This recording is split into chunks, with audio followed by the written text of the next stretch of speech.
जोहार। आज के झारखंड शिक्षा समाचार में आपका स्वागत है। आज की पहली खबर के साथ राज्य में कोरोना महामारी को लेकर उत्पन्न संकट के कारण मैट्रिक और इंटर के सिलेबस में 40% तक की कटौती की जाएगी। वर्ष 2021 में होने वाली परीक्षा में केवल 60% सिलेबस से ही सवाल पूछे जाएंगे। इसके लिए स्कूली शिक्षा व साक्षरता विभाग इसी सप्ताह इस संबंध में आदेश जारी करेगा। स्कूली शिक्षा व साक्षरता विभाग ने सिलेबस को कटौती का प्रस्ताव मुख्यमंत्री श्री हेमंत सोरेन को भेज दिया है। मुख्यमंत्री की स्वीकृति मिलते ही इस संबंध में आदेश को जारी कर दिया जाएगा। साथ ही बताते चले सिलेबस की कटौती सिर्फ इस साल के लिए ही होगी। इधर मुख्यमंत्री श्री हेमंत सोरेन ने ऐलान किया है कि झारखंड में 1 माह के अंदर खिलाड़ियों की सीधी नियुक्ति शुरू होगी। सोमवार को राज्य के खिलाड़ियों के लिए रजिस्ट्रेशन पोर्टल के उद्घाटन के मौके पर मुख्यमंत्री ने यह घोषणा किया। साथ ही बताते चले कि पहले चरण में चयनित कुल 32 खिलाड़ियों की नियुक्ति पत्र दिया जाएगा। इधर झारखंड सरकार ने राज्य के तीनों परीक्षा बोर्ड यानी जेक, सीबीएसई और आईसीएसई द्वारा आयोजित होने वाले 10वीं 12वीं की परीक्षा के पहले 3 टॉपरों को पुरस्कृत करेगी। इसके तहत टॉपरों को 50,000 रुपया से लेकर 3 लाख रुपया तक प्रोत्साहन राशि चेक के माध्यम से दिया जाएगा। स्कूली शिक्षा व साक्षरता विभाग ने इसके लिए 1.5 करोड़ रुपया झारखंड शिक्षा परियोजना परिषद को जारी कर दिया है।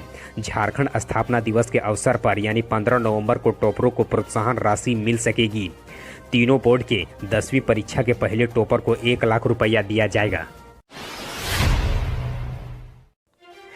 इधर झारखंड संयुक्त प्रवेश प्रतियोगिता परीक्षा परिषद ने राज्य के सरकारी और निजी इंजीनियरिंग कॉलेजों में दाखिले के लिए अंतिम राज्य मेधा सूची जारी कर दिया है। यह राज्य मेधा सूची जेईई मेंस की परीक्षा के आधार पर जारी किया गया है। मेधा सूची में कुल 2463 अभ्यर्थियों को शामिल किया गया है। वहीं 299 अभ्यर्थियों के आवेदन को विभिन्न कारणों से रद्द कर दिया है। साथ ही बताते चलें कि इससे पहले परिषद ने औपबंधिक मेधा सूची जारी किया था, जिस पर आपत्तियां मांगी गई थी। आपत्ति की समीक्षा के बाद अंतिम मेधा सूची को जारी कर दिया गया है। इधर कोरोना से संक्रमित राज्य के शिक्षा मंत्री श्री जगन्नाथ महतो की स्थिति गंभीर बनी हुई है। हालांकि सोमवार को चेन्नई के चिकित्सकों के इलाज से हालात में थोड़ा सुधार होने के बाद उन्हें एयर एम्बुलेंस से चेन्नई भेज दिया गया है, जहां एमजीएम अस्पताल में देर रात से उनका इलाज शुरू हो सका। मंत्री श्री महतो को चेन्नई चिकित्सकों की देखरेख में ही एमको सपोर्ट पर एयर एम्बुलेंस से चेन्नई भेज दिया गया है। साथ ही बताते चले कि एमको मशीन एक तरह के कृत्रिम फेफड़े का काम करता है। इधर कोरोना महामारी के कारण पिछले 7 महीने के बाद देश के कुछ राज्यों में सोमवार से स्कूल खोल दिए गए हैं। फिलहाल 9वीं से 12वीं तक के छात्रों के लिए क्लास लगेगी। वहीं देश में इंजीनियरिंग कॉलेजों और अन्य तकनीकी संस्थानों में नया शैक्षणिक सत्र 1 दिसंबर से शुरू होगा। इसके साथ ही इंजीनियरिंग पाठ्यक्रमों के प्रथम वर्ष में नामांकन की अंतिम तिथि 30 नवंबर तक बढ़ाकर कर दी गई है। कक्षाएं ऑनलाइन ऑफलाइन या दोनों तरीके से होगी। इस दौरान कोरोना प्रोटोकॉल के पालन को अनिवार्य रूप से किया जाएगा। इधर राज्य के रांची विश्वविद्यालय में स्नातक के लिए कुछ विषयों में छात्रों के रुझान को देखते हुए सीटों पर इजाफा किया गया है। इसके तहत 7 कॉलेजों में कुल 2170 सीटें बढ़ाई गई है।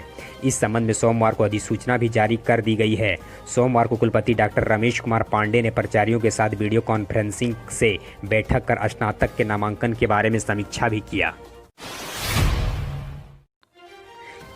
इधर राज्य के सत्तारूढ़ दल के झामुमो की विधायक सीता सोरेन ने राजधानी रांची में पिछले कई दिनों से धरने और अनशन पर बैठे युवाओं के मुद्दे पर सरकार को निशाने पर लिया। विधायक ने कहा कि जो हालात है उनसे लगता है कि राज्य सरकार को अब युवा बेरोजगार की याद नहीं है और ना ही उनके आक्रोश से उन्हें कोई फर्क पड़ता है। इसके साथ ही उन्होंने ट्वीट कर हेमंत सोरेन से कहा कि मेरे द्वारा जेब के सफल अभ्यर्थियों का अनशन तुड़वाने के बाद आपके अधिकारी उनसे वार्ता करने से मुकर गए हैं। ठगा हुआ महसूस करने के बाद अभ्यर्थी ने फिर से अनशन शुरू कर दिया है। युवा बेरोजगार अब किनके पास और कहां गुहार लगाते रहें। साथ ही विधायक ने कहा कि हेमंत सरकार को इस पर अविलंब विचार करना चाहिए।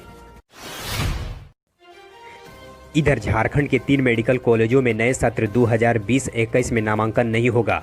नेशनल मेडिकल कमीशन यानी एनएमसी ने रोक लगा दी है। इसमें Medini Rai Medical College and Hospital Palamu, Sheikh Bihari Medical College and Hospital Hazaribagh और Phulo Jhano Medical College and Hospital Dumka है। इस बार लैब और फैकल्टी नहीं होने के कारण एनएमसी ने रोक लगा दी है। साथ ही बताते चलें कि राज्य सरकार ने स्वास्थ्य सुविधा मुहैया कराने के लिए इन संस्थानों को खोला है, लेकिन एमसीआई ने फैकल्टी और लैब सुविधा नहीं होने के कारण अनुमति को रद्द कर दिया है। इधर झारखंड हाईकोर्ट के जस्टिस एसके द्विवेदी की अदालत में सोमवार को छठी जेपीएससी से जुड़े एक मामले की सुनवाई हुई। सुनवाई के दौरान अदालत ने झारखंड लोक सेवा आयोग यानी जेपीएससी के जवाब को देखते हुए याचिका को खारिज कर दिया है। इस संबंध में शक्तिकांत उरांव ने हाईकोर्ट में याचिका दाखिल किया था।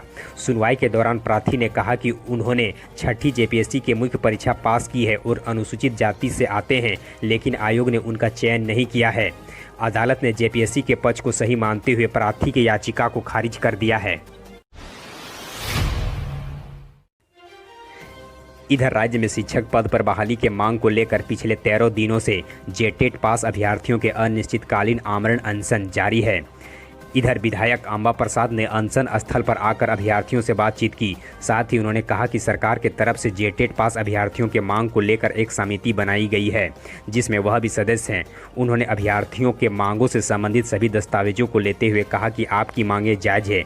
शीघ्र ही मुख्यमंत्री श्री हेमंत सोरेन से मिलकर आपकी मांगें रखी जाएगी। इधर संयुक्त सचिव और अनुमंडल पदाधिकारी ने अभ्यर्थियों का हालचाल जाना। अभ्यर्थियों ने कहा कि जब तक सरकार हमारी मांगे पर विचार नहीं करती या सरकार के प्रतिनिधित्व जब तक हमसे बात नहीं करते, तब तक अनशन शांतिपूर्ण ढंग से जारी रहेगा। इधर राज्य के सरकारी स्कूल के शिक्षक जन वितरण प्रणाली दुकान के लिए राशन कार्ड के आवेदनों की जांच करेंगे। राशन कार्ड के लिए लोगों के द्वारा दिए गए ऑनलाइन और ऑफलाइन आवेदनों का शिक्षक वेरिफिकेशन करेंगे। आवेदन देने वाले संबंधित व्यक्ति राशन कार्ड के लिए योग्य है या नहीं, यह देखेंगे। शिक्षकों की रिपोर्ट के आधार पर ही उनका राशन कार्ड बन सकेगा। इस पर राज्य के अखिल झारखंड प्राथमिक शिक्षक संघ का कहना है कि लॉकडाउन में राज्य सरकार ने शिक्षकों को जिस काम में लगाया है शिक्षक वह कर रहे हैं, लेकिन शिक्षकों की सुरक्षा को लेकर कोई कदम नहीं उठाए गए हैं। न ही मास्क, न सैनिटाइजर और न ही पीपीई किट कभी दिए गए हैं। अन्य कोरोना वॉरियर की तरह राज्य के शिक्षकों की भी बीमा होनी चाहिए। धन्यवाद। यदि आप स्टूडेंट्स हैं तो फिलहाल आप किस परीक्षा की तैयारी कर रहे हैं, और यदि आप शिक्षक या अभिभावक हैं तो आप हमें कमेंट कर बताएं कि आप सरकार से क्या उम्मीद करते हैं, जिसके आधार पर हम आपके लिए अगला अपडेट्स ला सकें। हमारे हौसला को अफजाई के लिए इस वीडियो को लाइक करें और अपने मित्रों के साथ अधिक से अधिक शेयर करें।